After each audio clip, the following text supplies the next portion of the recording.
I'm going to do that. And let's try this again. Welcome everybody to How To Series webinar number 5. I can't believe it's the 5th webinar already. It just seems like we started these. And I know everybody on here pretty much knows who I am, so I'm going to skip that. And that's a nice looking slide that came up there. But since you know who I am, it doesn't matter. I'm wondering if I can get that to look better. No? Okay. So we'll skip that one. So what we're going to do tonight. Tonight is all about search and how to use search. And we'll start off, I have a couple of questions, or there's been a few common questions that have come in over the last week related to our webinar from last week. So I'm going to do a quick recap of that and answer a couple of questions there. And then we're going to get into how you really go about using search as a traffic source. And we'll talk about how search engines work. We'll talk about the 3 different types of search listings. And then we'll talk about how you go about getting ranked for each type of listing, which probably is what most of you would care about, and how to determine which type of ranking you should focus on or not focus on, depending upon what type of business you are or what we are trying to accomplish. And then we'll finish off with, as usual, questions and answers. And as usual, and even maybe more so tonight with this topic, I've really tried to make this as simple and basic as possible. It's really easy to get really deep and really techie in this topic, and I'm going to avoid that tonight, although there'll probably be a couple of points where it's like, what the heck is he talking about? So if you do have questions as I'm going along tonight, or if there is something I can clarify, please, please, please don't be shy. Jump in, ask a question, and I'll make sure it gets resolved. But like I said, I did my best, hopefully, to make this a pretty simple, as simple as possible, explanation of how all this comes together. So as always, we want to start off with kind of a quick recap of our key points of marketing. I know we've now seen this now for 5 weeks. But it's really, really important. I've had several discussions this week with different people who still are not fully duplicating the concept of what marketing is about. And the sole purpose of marketing, as we know, is to get more people to buy more of your product or service more often and for more money. So it's obviously a critical part of the business, and at any business and anything that you're trying to do where you're trying to expand something. And then as we've talked about, is digital marketing is marketing that's carried out online using technology, the internet, mobile phones or mobile devices, and most importantly, metrics or statistics, because we have this data that we can use. So if we're doing marketing online and we're using the internet and we're using technology and we're using social media, all of that falls under the category of digital marketing, again, with marketing being the purpose that we just talked about, which is to get more people to buy more of your product for more often. Now, last week, we talked about online traffic in general. And we said that, what is online traffic? And we said it's a general term for any activity taking place online. And we also talked about the fact that online traffic is already happening. Nobody's creating it. There is online traffic, and millions and potentially billions of people and billions of things going on the internet right now. So traffic is happening. Our goal is to influence it when we want to and to route it the way we want to. So again, much like this picture, this guy here is not creating the traffic. He can only influence and route it where we want to go. And what we then talked about last week is how that fits then into the overall digital marketing funnel. So, on the left here, we have traffic sources. And of course, what we want to do is we want to use the traffic sources to drive people into our digital marketing funnel. And, we've talked about several weeks, what is the digital marketing funnel and what goes into that. But we want to use the appropriate traffic source to move people into there. And in particular, last week, we touched on the use of Facebook for interest-driven traffic, which we'll review here in a second, and then Google for intent-driven traffic. And tonight we're going to talk in a lot more detail about Google and how to use Google for traffic and how that could be used to potentially fill your funnel and put the things in that you're doing there. And then the last thing, well, not the last thing, but the final thing I want to touch on as it relates to last week is we talked about that there's two types of traffic. There's intent-driven traffic, which is traffic that is associated with people that are looking for something or have an intent to find or do something. And then we talked about interest-driven traffic, where it's traffic that's routed or influenced based upon being attracted to something. And interest-driven traffic, inherently does not have any intent. They just get attracted to something. And we talked about, intent-driven traffic being when you go to search for something or you look for something on Google or you're looking for something, you obviously have an intent to find something. Whereas if you're, cruising around on your Facebook page, you may be attracted to something because Facebook is really all about attracting interest. And the idea is that whatever you get, the posts, you attract your interest, and then you take action, and that influences you to do something in that direction. Both of them are very valid sources of traffic as it relates to business and as it relates to fueling your digital marketing funnel, but they're very much completely different. So tonight we're going to be talking really specifically more about intent-driven traffic and in particular search as a tool for driving intent-driven traffic. Now, there was a couple of big questions I heard several times over the last week related to what we talked about.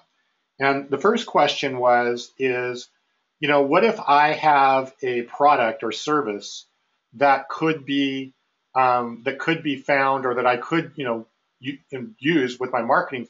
Let me try that again. What if I have a product or service that actually I could fuel my funnel with both intent and interest-driven traffic? What if my product or service warrants itself for either type of traffic? What do I do? Which one do I pick? And there's probably some products and services out there that you would want to promote that have a fair amount of intent-driven traffic that you can capture and also has interest-driven traffic that you can capture. And if that's the case, then that's totally fine. It's totally fine to have and set up a couple of different traffic channels. What I would recommend, like we talked about last week, is I would do some testing with Google as it relates for my intent-driven traffic, and I would do some testing with Facebook as it relates to my interest-driven traffic.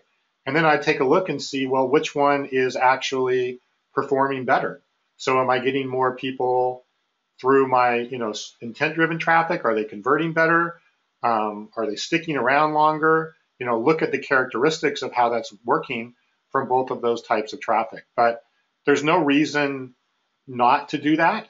If you were going to pick one, you could probably decide, hey, I have both types of traffic, but one maybe is a little heavier than others. So if you wanted to start with one, you could do that, but there is no reason you couldn't do both.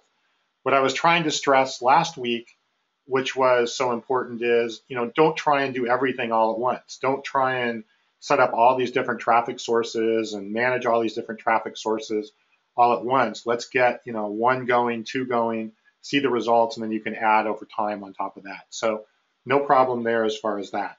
The second question I got a lot of requests on this week as well was related to Amazon. And my guess is a lot of you may be selling products on Amazon or thinking about selling products on Amazon. I may actually in a couple of weeks, at least part of a session to talk about Amazon because there's a lot of interest in it, and it's an area I actually have a lot of experience with. But Amazon is a search engine, as we talked about before. It's a search engine for products. So the people that you're going to get to your product in Amazon is intent-driven traffic, right? These are people that are looking for a product. And if they get to your product, then they found it, and you've done a good job of routing them to your product so that they can find out about your product and hopefully purchase your product. So the traffic that's occurring inside of Amazon is very intent-driven traffic, and it's generated, and you can do that entirely through Amazon. Now, you can also set things up with Google through some of the stuff we're going to talk about tonight, where your product or service could get found through a Google search and then drive people to your Amazon page, and that would still be intent-driven traffic. But you can also do a lot with Amazon with interest-driven traffic, especially if you've got a product that is not necessarily a household name or isn't something that everybody would know about. And you can definitely do things with interest-driven traffic and build funnels that actually drive people to your Amazon page. If you go back to, if I go back here real quick to our funnel, right, to our funnel picture, Amazon, or once you get somebody to Amazon, basically you've got them in the conversion zone. Amazon is all about conversion, and they do a great job of converting. So you may have to do a funnel where you're taking people, say, from Facebook, explaining, why somebody would care about your product that you're doing on Amazon, get them familiar with it, and then move them over to Amazon into the conversion zone. The reason Amazon is such a good conversion zone is that it's very trustworthy to people. They trust that they're going to make a good purchase in there, and they're not going to get ripped off, and if they can return it, and all of those types of things. So Amazon is very much a valid conversion zone piece if you're selling products on Amazon. But Amazon will have intent-driven traffic for people that are looking for product, and interest-driven traffic if you choose to, driving it from the other side. And like I said, we might do, if I get more emails on this, we might do a session on Amazon if it's something that people are really interested in, because there is definitely some special ways that you go about building funnels and how you get intent-driven traffic and so on for selling an Amazon product. Okay, so those were the big questions from last week. So without further ado, let's get into search. And again, I want to just stress one more time that we're going to be dealing with and talking about intent-driven traffic. We're going to be talking about people that are looking for something, in this case in particular, predominantly on Google, and how do we go about attracting those people and influencing them to go into our funnel and ultimately buy our product or service. So the first thing I want to go into is, and some of you may know this, and this may be a little basic, but it's important, I think, to understand a bit about how search engines actually work. So search engines have these things called web crawlers that go around to all these different, all the websites basically that are hanging around on the whole World Wide Web, and they crawl, that's why they're called a web crawler, easy for me to say. They crawl different pages that exist on all these different websites, including yours, out on the World Wide Web. And what they do as they crawl through these pages is they look at the pages and they try and determine what is the content on these web pages. And they try and, essentially the simplistic version of it is identify keywords that are on those pages that people might be looking for. So for example, they may find a page that's talking about guitars and they say, okay, this page is associated with a keyword of guitar and so on. You can see various keywords that are here. And obviously there's millions of keywords, there's millions and millions of keyword phrases, there's millions of combinations of these things. But the point is that they're going around with this web crawler, I don't know why I can't say that, and looking and examining the content that's out there and then trying to identify the keywords that it's associated with. Now, as it does this, it actually then builds an index of all of these pages that it finds and that it crawls based around keywords. So it knows that certain pages are associated with guitars and other pages are associated with jazz and other pages are associated with champagne and so on. So it's actually, in its big computer system, building an index and determining how things are organized on the World Wide Web. And so that was, the first thing that it does, and it does this all the time, and it's obviously got a lot of power and all that stuff to do that. Then what it does is it then goes about ranking those pages based upon what it feels is the most relevant and useful page, that if somebody were searching for, say, guitars, then they would want to give you the best possible results related to guitars. If someone's searching for champagne, they want to give you the best relevant results related to champagne. And we're going to talk a lot tonight about how you get ranked. Because obviously, if you want to be found on the search engines, you need to be ranked and ranked higher. Then it stores all of this data, and then when somebody goes on to Google, for example, and searches for champagne, it looks at this big database of information, it looks at the ranking, and then it displays this, which called a search engine result page, or SERP for short, and shows you all those search results. And that's really the way that the search engines work. It's just, you can imagine the number of websites that it's going through, the number of web pages that it's going through, and all of this data that is going behind the scenes. It's massive, and massive amounts of information that it's looking at, in addition to, now it's looking at videos and all kinds of stuff. I mean, it's just, looking at tons and tons and tons of stuff to help determine what is the best data to give to the users. And they change their algorithm. An algorithm basically is their logic that they're determining how they're ranking pages and how they're indexing pages, to some degree all the time, because they're trying to provide the best user experience possible for people that are searching for stuff. So that's the basics of how search engines work. One more point, and is that these web crawlers actually go about and search for and rank individual pages on websites. They're not looking at a website as a whole, they're looking at pages on the website. And the pages are what are being ranked, not the website itself. So you could have more than one page on your website that gets ranked, but for the most part, which I'll explain in a second, which isn't what I just said is not 100% true, but for the most part, it's ranking pages, not sites. So keep that in mind as you think about, how the web process and things is actually working. Okay, so with that in mind, what are the different types of search listings that you can get on a search engine result page? And I'm going to show you examples of these here in just a second. So there's 3 different types of search listings that you will see on a search engine result page. So when you Google something and you get the page, there's 3 types of listings, and that's what we're going to go into and look at. The first is what is called local search listings, and this only applies to keywords that have local relevance. So in other words, if you were looking for a Mexican restaurant, if you're looking for a dentist, if you're looking for a hardware store, if you're looking for a veterinarian, if you're looking for things that would have local relevance, then you're very likely to get what are called local search listings from Google. And I'm going to show you what those are in just a second. The second type of listings are called organic search listings. And these are the listings that come up after the local search listings, if it's a local search, that show up that are not paid. So the third type of search listing types are paid search listing types, which are listings that are showing up because somebody paid Google or the search engine for them to actually show up.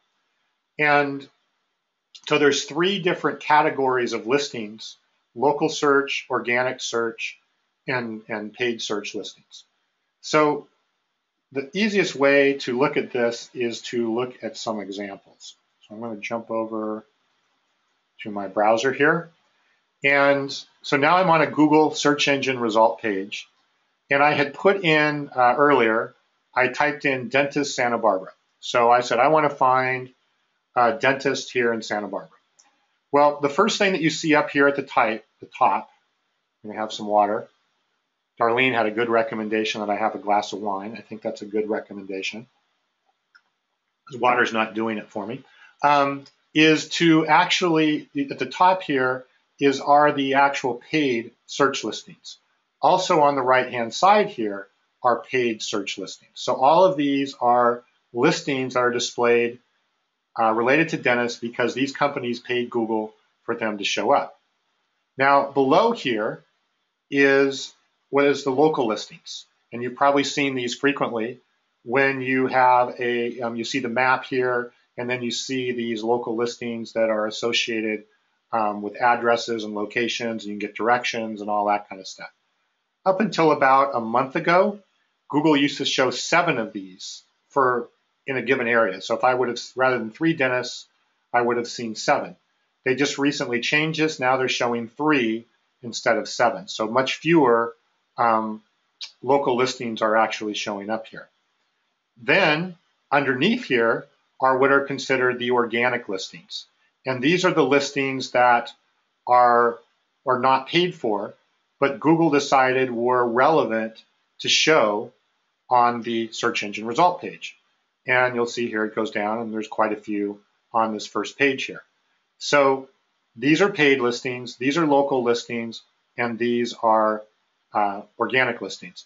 And don't worry about this gray box here. I will explain that here in a minute when we get into some things. This is just a tool I have on my browser. It doesn't mean anything at this point, but I will explain what it is here in a couple of minutes. Now, let's say I was searching for something that wasn't a local oriented search term, like say accounting software. So let's say I'm looking for accounting software and I type that into Google. Well, you'll see here, we also, like before, we had the paid listings on the top here and down the side, but there's no local listings because accounting software doesn't make any sense to have any local listings. So you just have in this page, paid listings and then organic listings. And then we have, the list of organic results that are showing up here. You can also see that there's pages and pages and pages of these that show up. So there's 58 million results that you could receive. And obviously of those 58 million, there's 10 of them here that are showing up or so on the first page.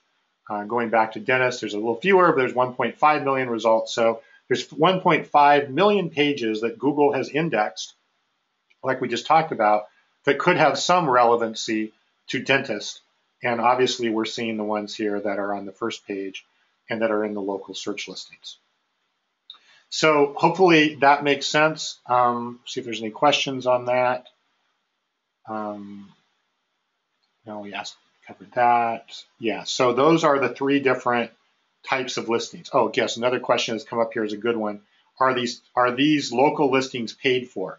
No, they're not. The only ones that are paid for are the paid listings, which are up here and on here. And I'm going to talk to you in a minute about how you get ranked in the local listing and how you get ranked in the organic, but these are not paid. The only ones that are paid that are up here. It's a good question. Okay, so back to the PowerPoint. So some interesting data points before we go on, because this is questions that come up all the time. And you noticed on that last page, right, there were a lot of paid ads. There's paid ads at the top, there's paid ads on the side, there's paid ads or paid listings all over the place. However, the fact is, and some of these data points I'm going to go over are not, they're kind of general. In fact, I'm a little leery, honestly, of statistics I hear all the time related to searches and stuff, because there's a lot of data and statistics that are very biased around whoever's giving it. But I tried to pull together some data points that are based around what I thought were fairly accurate and based around the experience that I have and I see and the stuff that I do. So while you could argue some of these again are pretty general, and while they may not be exact for everything, they should be pretty close. So the data points are, first of all, is that 80% of the time, people will click on the local or organic listings versus the paid listings. And you say, well, why? The paid listings are at the top. The paid listings are all over the place. Well, and you probably do this as well. The reason that people click on the local and the organic listings is they're considered to be more trustworthy because they're not being paid for. So people just assume they're more credible. And so as a result, 80% of the time, people will click on the organic listings versus the paid listings. And unfortunately, what that means is if you're doing paid ads, only about 20% of the people that come to the page will even consider clicking on your ads. Now, again, this will vary from keyword to keyword and industry to industry, but people will click on or be willing to click on the organic listings or the local listings way more often than they would on the paid listings. And you probably do this yourself. I know I do that, just, naturally in some cases. However, paid listings tend to convert approximately 50% better than organic listings. And what I mean by convert, let's go back to our funnel and go back 2 weeks ago when we were talking about conversion. So let's say we're trying to get a sale or an email address or some conversion. Paid listings tend to convert better than organic listings. Now, there's no real, I'm going to speculate on the reasons why for that. The first is that paid listings give you much better control about the landing page and the page that you drive people to. So a lot of times your paid listings are going to drive people to a page or a landing page that is better engineered and better set up for conversion, and so it should get better conversion. Whereas sometimes a organic listing is going to go to a page that really isn't set up well for conversion. That's one reason. The second reason is that a lot of times people that are clicking on the paid listings are in urgent need of something. And so people who are really in urgent need of something will tend to convert more often than people who are in less urgent need. But they tend to convert about 50% better. Again, the problem is only 20% of the traffic is going there. So overall, you're going to get better results and more results with the local and organic listings. The first local listing and the first organic listing get 40% of the organic clicks. So let me just go back here again real quick. This listing here and this listing here are going to get the most, and these are Yelp, so I'm going to go down here and go to, if someone was actually looking for a dentist, this would get the highest amount of clicks and this would get the highest amount of clicks. Generally, for whatever reason, they're about equal, although on mobile we're seeing more so it leaning towards the local listing because it's showing up first and it's the first thing that somebody sees. So, but these are getting by far the largest majority of the organic clicks are coming for the people who get ranked first.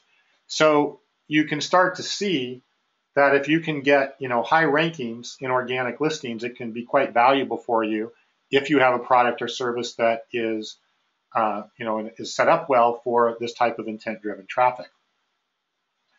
Now, this is one I really like, is that 65% of people think that search engine optimization, or you may have heard the term SEO, is a scam and is not really possible. And I get it. There is a lot of people that have really gone out and tried to represent themselves as people who are SEO experts, and I'm sure some of you have paid money to people and they didn't get your site ranked and all that stuff, and it's gotten a bad reputation, unfortunately.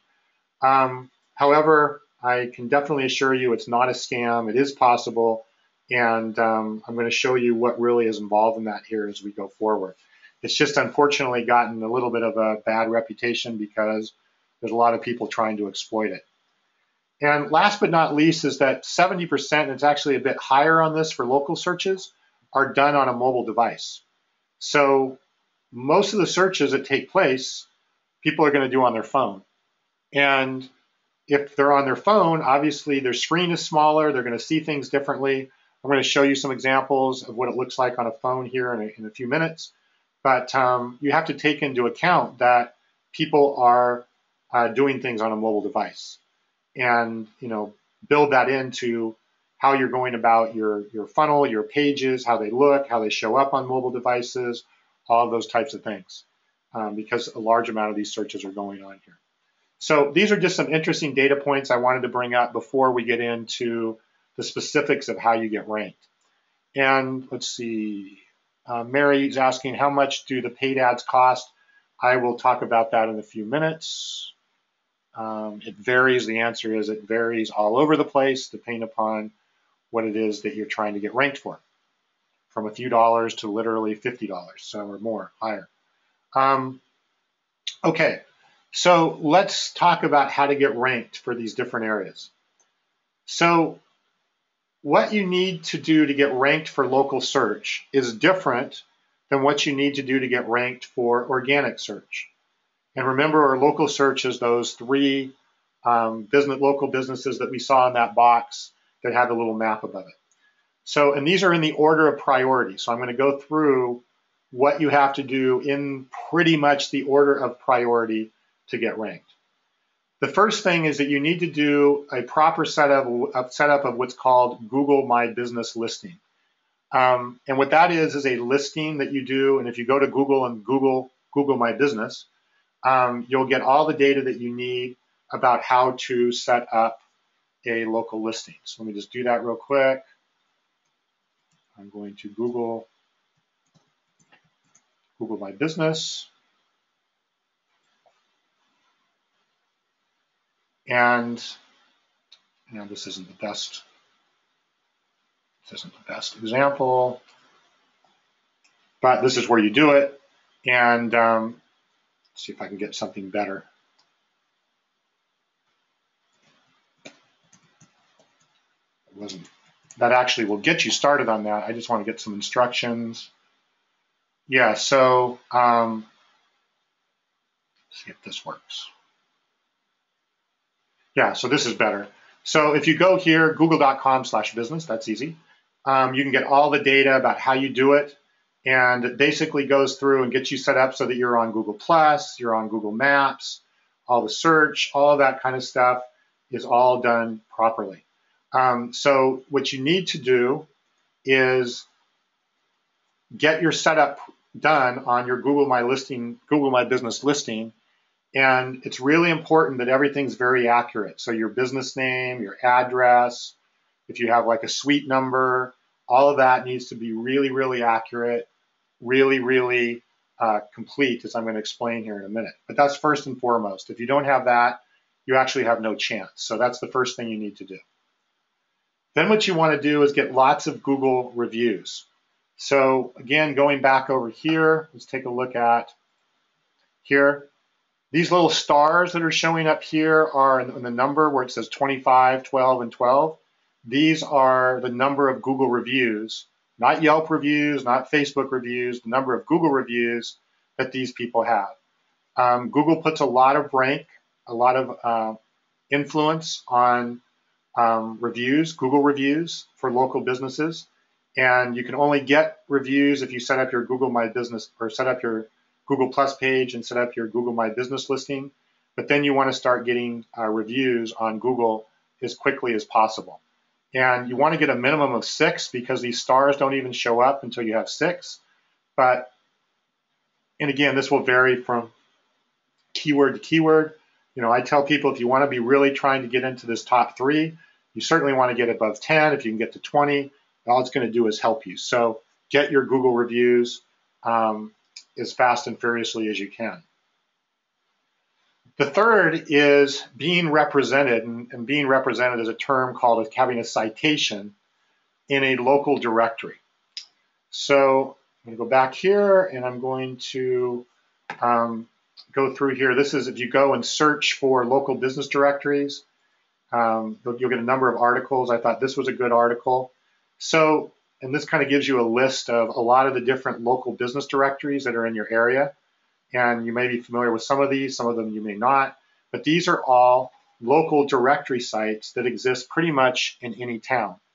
And what you want to do, in the same way that you were set up your Google My Business listing, you want that listing, or you want to have a listing, or what's called a citation, in as many of these local directories as possible that you have in your city. And the reason is, well, then before I give you the reason, and not only do you want to have a listing in each of those directories, but you want to make sure it matches exactly what you put into your Google My Business listing. So the address, the phone number, the name of the business, down to the letter, everything, as much as you can have it as duplicated as possible, the better. Because what Google looks at in the as when it's looking at ranking, it's going to look and see how many local directories are you in there? Are you in? Are you consistent? Is it the same things? And so on, and it gives weight to that. Now, there are services that will go out and, for $50, $80, I don't know, will actually get you set up in all these local directories. You don't want to do it by hand. It's painful, it's slow, it's tedious, it will drive you crazy. All of them tend to work differently, and so on. So there's services you can go out there and purchase and get people and make sure that you're set up in these local directories. Oops, didn't want to do that. The next is what is called, or the next important thing is what is called or considered as your domain authority of your website. Now, I told you there'll be a couple of terms in here that might get a little techie, but this is one that we need to go into because it's so important related to all kinds of searches that it's something to really understand. So there's a lot of technical and in-depth definitions for domain authority, but what it really means is what does Google and the search engines consider your relative authority and relevance of your site. So, and this is actually at a site level, not at a page level.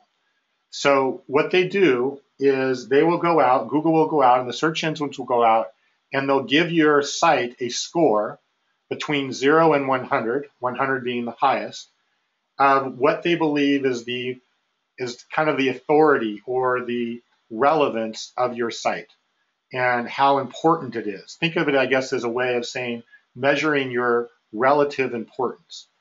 So I'm going to go back here, and I told you I was going to show you what those little gray boxes were about. So I have a tool that I've installed in my Firefox here, and underneath each of these organic listings, you see this little box here, and you see over here it says DA, which is domain authority, and then it has a number by it on what the domain authority is. Now Yelp has a very high domain authority because Google considers it a very important, very relevant site. So hence probably why they're showing up here in the first two positions. They have a domain authority of 94. Now the first actual practice that's showing up here is Johnson Family Dental. They only have a domain authority of 28, but my guess is as we scroll through, that's going to be higher than the other dentists that are showing up on the page here as well. Then we have a Yellow Pages. This is a local directory. Again, this has a high domain authority. Now you may say, why did Johnson Dental show up ahead of them? I mean, there's a number of variables that go into play, but domain authority is obviously a big one.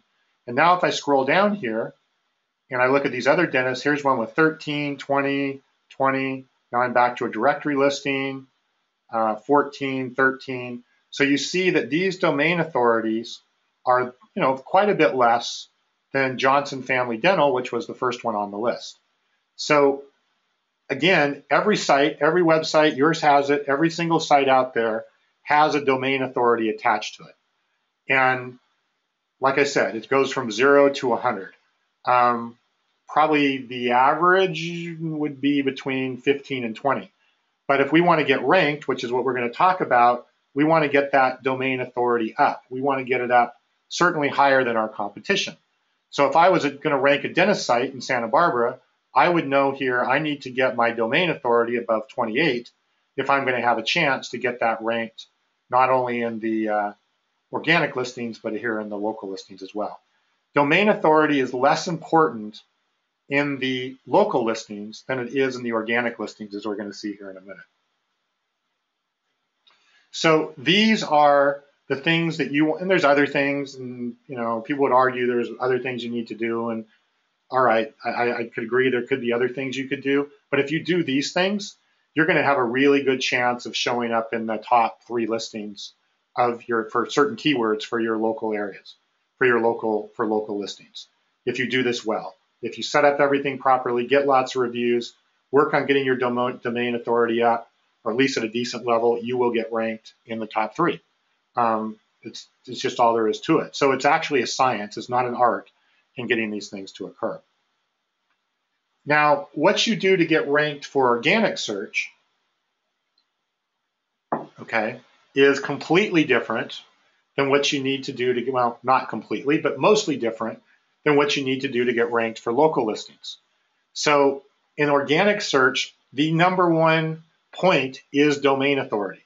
So again, Google is going to look at domain authority as one of the highest, most important points when it's deciding to rank your site. It's certainly not everything, but it certainly is one of the highest points. So if you want to get ranked organically, you need to be thinking about domain authority. And yes, I will tell you how you go about increasing domain authority of your website before we're done here, because there is a way of doing that. And the second thing that's important for organic search is what's called the quality of the inbound backlinks to your site. And what that really means is what sites other than yours are linking to your site. So if I have the New York Times that has an article on their website, which is a high domain authority website, and they have a backlink back to my site, Google likes that because it shows that I must be important. It's like who you're hanging out with, right? It's like what, if some other big sites or high quality sites are backlinking to me, saying a link in their things back to my site, then my site must be important. So Google wants to see a good number of high quality inbound backlinks to the site. And I believe, yeah, you'll see here on the same little gray bar, you see it has links on here. And, so for example, Johnson Family Dental has 42 links, which means it has 42 of these backlinks. This one has 27. This one has 140. So there's different numbers of backlinks. But what it doesn't tell you is how quality those links are. And if I wanted to, I could click link analysis and it would tell me, are these high quality links or crappy links or whatever? Because if the links are coming from sites that Google does not consider quality, and especially if they're considered kind of spammy sites or not very good, you actually can get penalized by having backlinks. So you want to have backlinks from high quality sites. Another important point that a lot of people don't know is that it really factors into getting ranked as your domain name, the www.whatever.com, mybusiness.com. And one of the biggest things is age. In other words, how long have you had that domain? A domain name that's 10 years old will inherently get ranked higher than a domain name that you just bought yesterday on GoDaddy. So whenever somebody's setting up a new site, I actually encourage people, you can go out and buy older domains. You can buy domains at auction that retain their age. But if at all possible, I tell people to get a domain name that is that has some age associated with it. It's kind of like fine wine, I guess. It's like it's considered to be better because it's old and has age to it versus a brand new domain. Also, if your domain name has keywords matched into it, so let's say I'm, again, a dentist and my domain is www.santabarbara.dentist.com, that would be an exact keyword match for that keyword. And so that can also give you credit and help you in your ranking as well based upon your domain name. Another point that is kind of become a bigger issue recently is if you show up on the first page or you show up on a Google listing, how often are people clicking through? If nobody's clicking through, then Google's going to say, well, this must have been a bad choice. I shouldn't have given this as one of the higher ranked listings, so I'll move that listing down. But if people are in fact clicking through, then it's validation that this was in fact a good listing, and so you'll rank high and continue to rank higher. And then last but not least is, and this is where people spend a lot of time, is what is the keywords that I have actually on my site content. So remember, what Google is doing is going through and crawling my web pages and looking at the content on those pages, and they're looking for keywords on those pages. So again, if I'm a dentist or I'm selling accounting software or whatever it is that I want to be ranked for, you do want to have those keywords in the content on your site. And people, just a few years ago, people would do what's called keyword stuffing. So they would build pages and they'd put all these keywords all over their page. And Google figured that out. They said these are actually, they're trying to game the system. So they now even know how to look, so to make sure that the pages are natural, the keywords are on there that are naturally placed. You're not like, stuffing them all over the place and so on. But it does matter in your rankings. However, compared to the first four here, it's actually less important in terms of getting ranked high in the organic search. So where a lot of people, and this is where I think SEO and search engine optimization has gotten a bad name, is a lot of these people that are quote unquote experts in SEO, they'll come along and they'll say, well, we're going to do all of this ranking, or this, you're going to get ranked because we're going to make sure all the keywords are properly set up on your site, which is fine, but they ignore all these other four, and you're not going to get ranked. You're not going to get pushed up the rankings. So you really need to focus on all of these things, and in particular, these first four.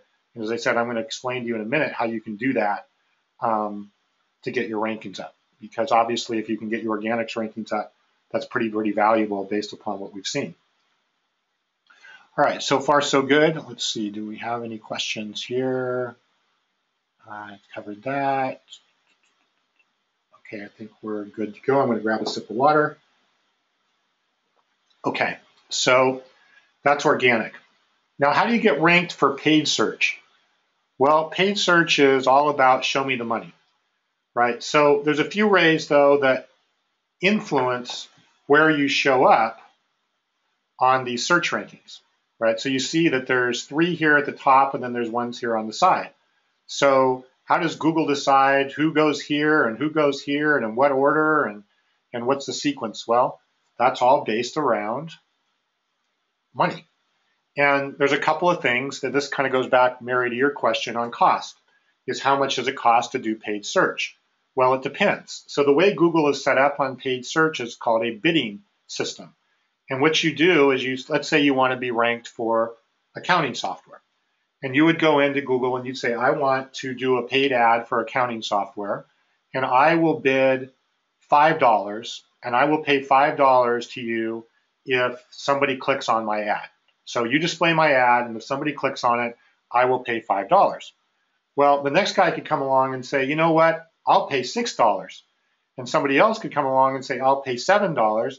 And basically, Google has a little auction system that tries to get more and more people to bid on those ads and pay higher amounts to get higher ranked.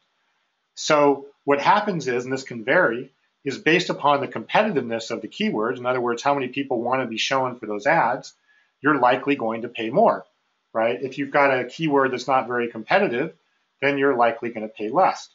So the range is all over the place.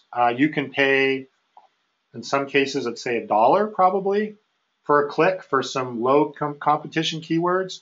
There are high competition keywords, like I think one of the highest one is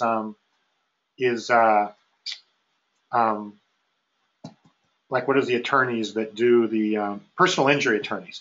So personal injury attorney, I believe, is one of the highest bid keywords, and I haven't looked recently, but the last time I looked, I think it's somewhere around $80 per click. So if you want to be ranked and show up as a personal injury attorney, and you're going to be paying $80 plus per click. Now, obviously, the people that are doing that must think it's worth it, because if they're paying $80 just for somebody to click on their lead or to get a lead from them, then that person must be pretty valuable. So a lot of it is, dependent upon the lead, the quality of the lead, the value of the lead.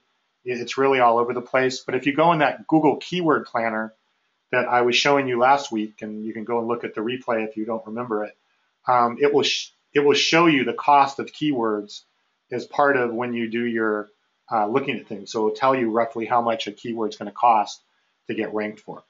So again, it's a big, it depends. The second thing that it's going to look at is the overall budget of your ad campaign. So if I have a $100 a day budget and somebody else has a $500 a day budget, chances are they're going to get their ads displayed more often and in a higher position than mine. So the bidding and the auction price and the budget will influence both of those positions. It also matters how you set up things in Google Ad Manager or AdWords. You've probably heard the term, it's called AdWords or AdWords Manager. It's unfortunately, like most of the things that Google does, it's pretty complicated. They've made it pretty sophisticated. But there are things you can do on how you set up your keywords and how you want to identify what keywords you want to get ranked for and how you do that can influence how you get ranked for paid search. And then also the click-through rates on the ads displayed. So much like we had with the organic search, if people are clicking on those ads and they're doing that, then Google considers that to be more valuable or more relevant, and then you're likely to stay higher on the list. So, but for the most part, this is about money. If you bid higher, you'll get higher ranking, you'll get higher position in those paid search. It's just really all a money game, whereas in the other two, it's more of how you put those things together.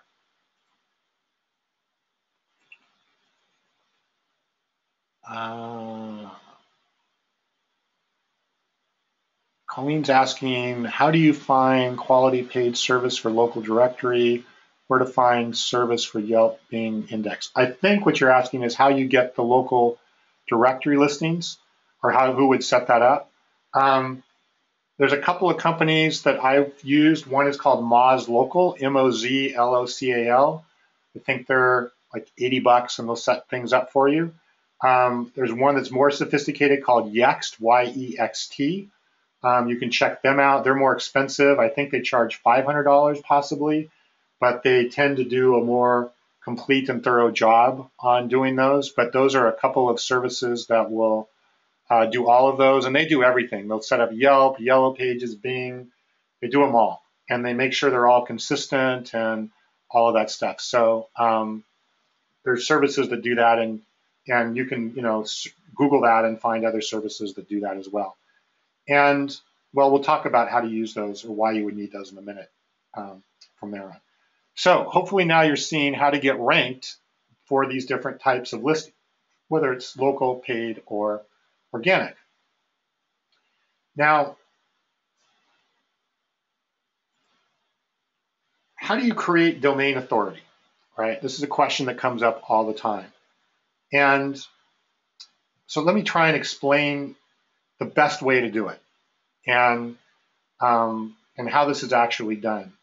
So, okay, you have your website, right? And we said, remember that domain authority is associated with your website. It's not a page like we were talking about when you're ranking for individual pages. The domain authority is attached to your website. So when we were looking at those results in that little gray box, that domain authority was associated with that website that I was looking at. Now, the first thing that you want to do is you want to set up what are called your social media properties, like Facebook, Google, Twitter, Pinterest, LinkedIn. These are all high domain authority properties. Also, even your local directories, like we just talked about, are high domain authority properties, especially if you're a local listing. And you want to set those up, and you want to make sure, whenever possible, that there's a link back from those places to your site. Another reason that's potentially valuable to post, postings, post on your Facebook page with links back to your website. So let's say you have a blog post on your website and you post that on your Facebook page, which then has a backlink back to your site. All of that is giving what are called social signals, is a term that you'll hear, back to Google that your site is important because these social properties are clicking to it. Now you may say, well, wait a minute, Tom, didn't you tell me I don't need to set up all these social properties for traffic and all of that? And we're talking about two different things here. As it relates to creating domain authority, I would go set up these different social properties, even if I didn't do much with them. And if nothing else, in the description or the profile description, make sure that my website is there and represented if I'm trying to create domain authority. I'm not using all of these for traffic. I'm trying to create and help my overall domain authority. Although honestly, even if you do all these things, it's not going to, kick your domain authority through the roof just by doing these social properties. What you really need to do is you need to have other high domain authority sites with backlinks to your site or potentially to your social properties. It's interesting, it's just how how everybody or Google's figured all of this out. But let's say I have a LinkedIn page, and let's say this is a high domain authority website, and they had a link back to my LinkedIn page. Well, the credit for that would actually transfer to my site because Google follows the link process. So when they're looking for all of this network of domain, or to determine your domain authority, is truly looking at this entire ecosystem of these high authority domain sites and how they're pointing back either to your site or to your social properties or to your local listings. All of this network is taken into an account. But as I said earlier, you want these sites that are pointing here to be high domain authority sites if at all possible. Ideally, you want these to be domain authority 50 or higher, pointing back to you, because those are considered higher domain authority sites, and you'll get a lot of credit. If you've got a bunch of low domain authority sites pointing back to here, as I mentioned before, you're not going to get a lot of credit for that. Now you may say, well, how in the heck do I do that? How do I get high domain authority sites to point back to me? Well, again, a few years ago, there used to be these high domain authority directory sites, and people would go out there and stuff all kinds of articles in there, and you'd point back, and Google, would let that go, and they would use that as actually influencing your domain authority. Those days are gone, so Google figured that one out, and now they actually want to see backlinks coming from legitimate high domain authority sites. Well, there's a couple ways you can do it. One is you can go out and try and get, for example, let's say you have a media site. So let's say TechCrunch or even the highest, New York Times or some big high domain authority site. You get them to write an article or put an article or a press release or something around your business or your site, and then you have a backlink in there, and that will give you potentially what's called link juice from those sites there. Now, the problem with that is that is difficult to do. It's very time consuming. Most sites won't do it unless you're already a relevant site. So it's hard to get that to occur. There's things you can do, but there's hard to get that to occur. And the other way to do it, and this is, I in the beginning, I don't know, well, the slide didn't come out very well, but one of my companies that I am a co-founder in is an SEO company. It's a search engine optimization company. And so what we've done is we went and built our own high domain authority sites that we have set up and ranked and created as high domain authority sites. And then we use those with our clients to help them get ranked. So we'll put articles on our high domain authority sites that then push back and push links and backlinks into their social media accounts and into their site. And it's totally legal. It's totally legitimate. It's exactly the way Google wants it, because these domain authority or high domain authority sites that we've set up are very legitimate, and they're very valuable, and they have very valuable information. They have a lot of content and so on. So let's say again that my site here was I'm a dentist and I want to get ranked. Well, we would want, what Google would want to see is that there's an article on one of these high domain authority sites about, the dental techniques of 2016, and my, Joe's Dentist is a great example of that, and then they have a backlink going into my site.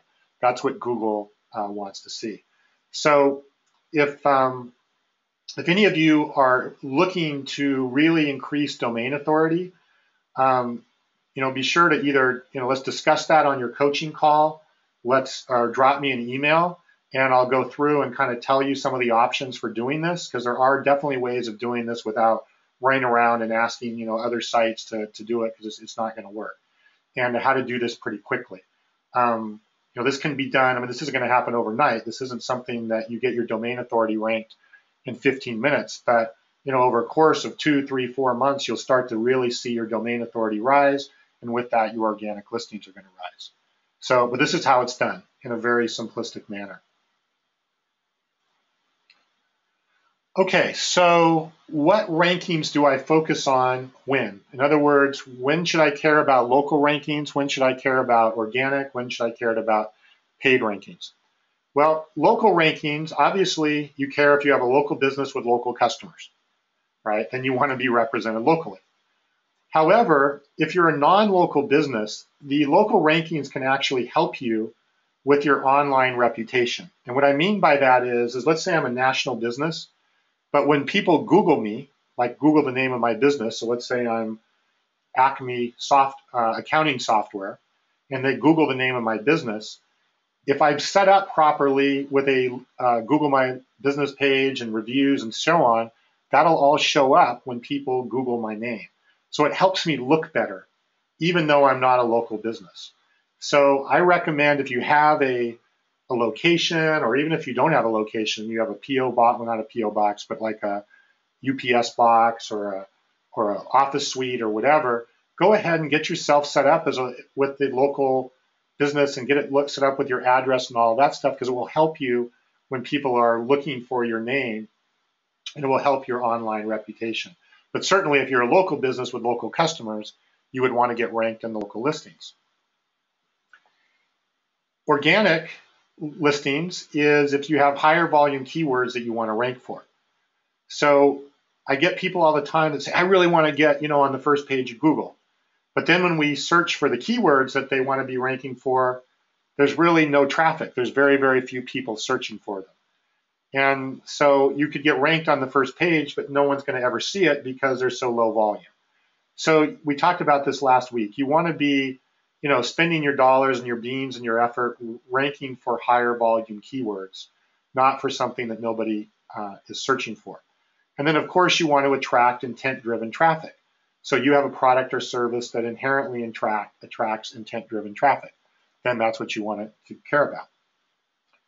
And then paid search listings is you need or want immediate search traffic. So if I want to get traffic and I don't want to wait to get ranked in the local listings, and I don't want to wait around to get ranked in the organic, and I want to just show up immediately and get some traffic, it's a great way of doing it. You'll get on the listings and you'll be there tomorrow. You put in your credit card and you'll be there tomorrow.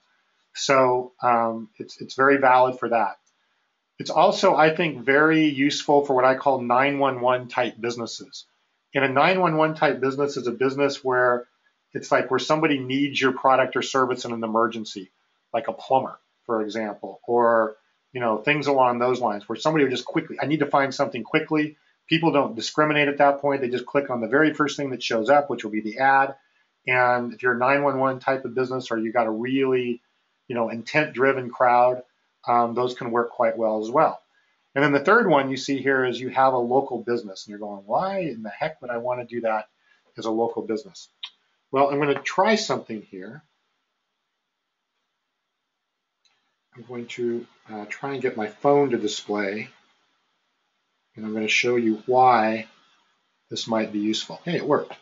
Okay, so you see my phone here, hopefully, and if I search for dentist Santa Barbara on here, Google is trying a new thing, which is very interesting for the local listings.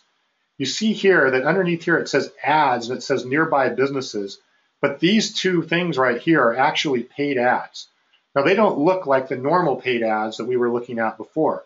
In fact, they look an awful lot like the local ads that are the local search or the local search listings that are signed here. And because they're at the top and because they look so non-paid, people are clicking on these. So, and you can see here, you can do a click to call, you can get directions. It looks very natural, it looks very organic. And not all local listings are seeing these types of ads yet. Google are testing them. But if you can do this, this is a really great way for a local business to actually get more traffic. And usually your local business ads are going to be less expensive. And as we talked about earlier, that 80-20 rule, what Google is trying to do is they're trying to handle that 80-20, where only 20% of the people click on the paid ads, by making the paid ads look less like paid ads and making them look like more organic ads that people will more naturally and feel more trustworthy in actually clicking. So that's one of the reasons that if you're a local business, I would definitely recommend experimenting with paid search listings so you can take advantage of some of these things that are happening. And these are kind of hot off the press, new things that are going on with local search listings. All right, I know we're a bit over, we're about done here, so we'll. I wanted to just hit on one other point before we wrap up. Is as we talked about before, there's other search engines besides Google. Amazon.com is a search engine for products. YouTube is a search engine for video. LinkedIn is a search engine for people, and so on. But the premise of all these search engines is very similar to what we just talked about. Amazon, for example, has paid listings. LinkedIn has paid listings. YouTube has paid listings. All these ways have different ways that you can get paid and organic listings. There's, different, Amazon, there's things you can do to help your listing. They're different, obviously, than what you do in Google.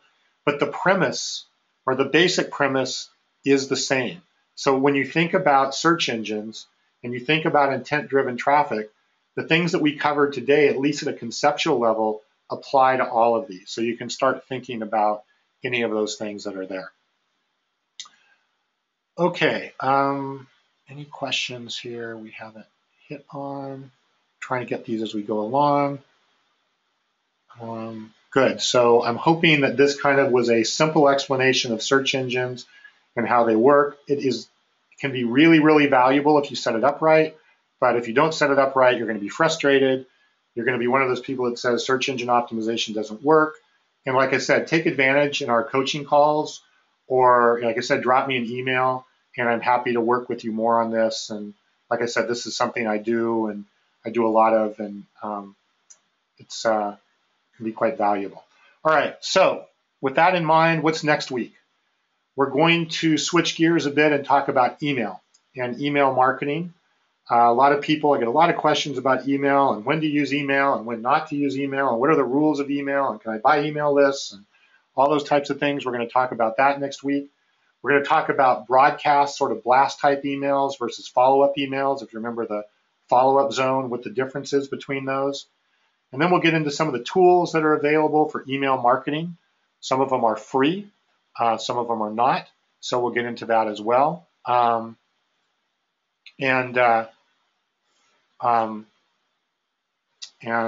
so on. So we'll get into, of course, some examples there as well. And there are definitely some questions flying in here onto the thing. So let me see if I can answer those before we go.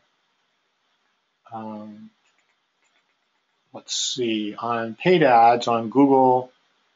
I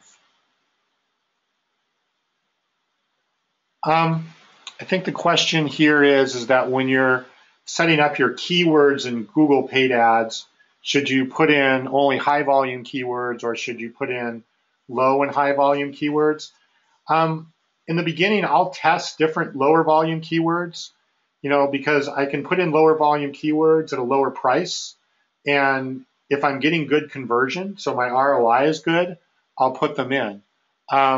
If I run them for a couple of weeks and I'm just not getting any clicks or I'm not getting any conversions, then I'll take them out. So, remember the definition of digital marketing, right? We're using metrics and analytics and statistics all the time. So these are things you have to test and to see if they're going to make sense or if you should just, not worry about them and take them out. And you might be surprised. You might find a lower volume keyword that you don't pay a lot for because it's not very competitive, but for whatever reason, it converts very well for you. And of course, you would want to do that as you go forward. Another question related to that and price. Yeah, it's Google AdWords and they now have an AdWords Express. They're trying to make it a little easier. The question is there an easier way to set up Google AdWords? The problem with AdWords Express is, what I don't like about it is, the way they market it is it's easier to use and will help you do it. The problem is when they set it up for you, they set it up in a way where you spend more than you need. Google is constantly trying to, I won't say trick you, but entice you to set up things a certain way that benefit them and don't necessarily benefit you. And so, because it may make more money. So I tend not to like to do things that are like, just take the defaults and just, click through, because you'll end up paying more than you need to. And again, this is something I can talk to you guys about on a coaching call or whatever related to that as well. So, but yeah, it's quite a game. But again, if it's set up right and if you know what you're doing on it, it can actually be quite a good traffic source. And it's also a great way to test your search traffic sources to see what kind of keywords you're ranking for and what keywords that people are actually searching for even before you're getting ranked. So it starts to help you as you try and rank on the organic side as well. Okay, if you haven't signed up for your coaching call, I think I've probably talked to about half of you by now, maybe a little more than that. So please do it. I love the calls. I know people are getting a lot out of them. So just go to this URL and you can make your appointment. You can also email me. That's fine too. If you have questions, you can email me. I do get a lot of questions during the week, and I love it because then I know what we can talk about the following week. And then the question just came up here is, what are we going to be talking about the next 3 weeks? I guess there's 3 more weeks. I guess you're right. So we're going to be talking about email marketing next week. The week after that, I had set up as kind of an open question and answer, but I'm actually going to use that to talk more about the nurture zone and how you move people through the nurture zone. And then the last week, we're going to talk more about Facebook ads and how to set up Facebook ads in particular to drive traffic. So we still got quite a few good topics. And if you missed anything, of course, you can go to the replay site and watch any of these going forward. All right, I'm done talking. Thanks for everybody for attending. Have a great week, and we'll see you next week. Take care.